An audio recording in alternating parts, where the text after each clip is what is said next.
Bonjour à tous et bienvenue dans cette vidéo sur les atomes dans laquelle je vais présenter les caractéristiques de l'atome. Dans le modèle actuel de l'atome est constitué d'un noyau contenant des protons et des neutrons, avec autour un nuage électronique qui contient donc les électrons. Je vais m'intéresser dans cette partie aux caractéristiques de l'ensemble qui est l'atome.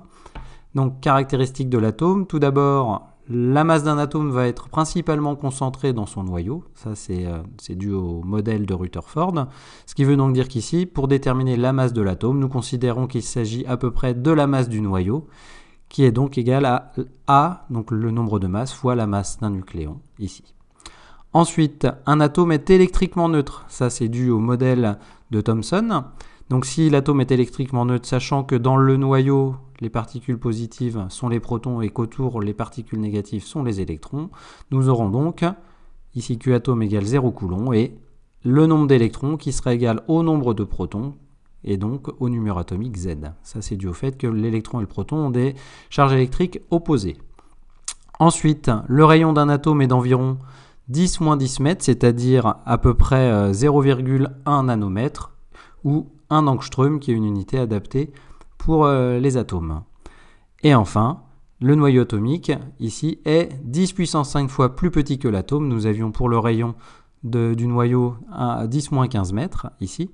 Ce qui veut donc dire que en fait, l'atome qui a un certain volume possède en fait une structure principalement constituée de vide.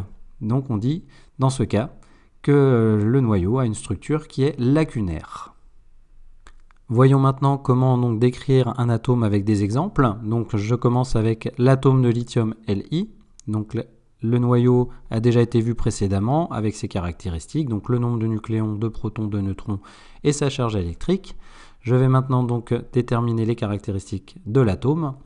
Ici, tout d'abord, je sais que ma masse sera la masse du noyau. Donc le noyau possède 7 nucléons. Donc pour avoir la masse du noyau, je vais faire 7 fois 1,7 10-27 ici.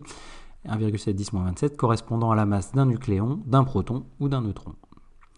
Ce qui me donne donc la masse pour l'atome de lithium qui est de 1,2 10-26 kg. Ensuite, il faut que je détermine le nombre d'électrons. L'atome étant électriquement neutre, je sais qu'il y a autant de protons que d'électrons dans mon noyau. Donc ici, si j'ai 3 protons, alors Z égale 3 me donne 3 électrons pour mon atome.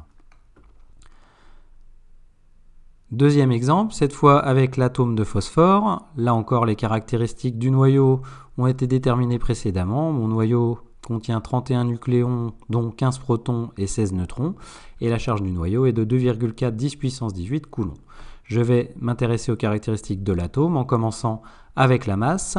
La masse d'un atome est environ la masse de son noyau, donc je peux faire A fois la masse du nucléon ici, et donc MP est égal à 31 fois 1,7 10-27 kg. Ce qui me donne ici une masse de 5,3 10 puissance 26 kg pour mon atome de phosphore. Pour déterminer le nombre d'électrons, je sais que le numéro atomique est de 15, sachant qu'il y a autant de protons que d'électrons. Z égale 15 me dit qu'il y a donc 15 électrons dans mon atome.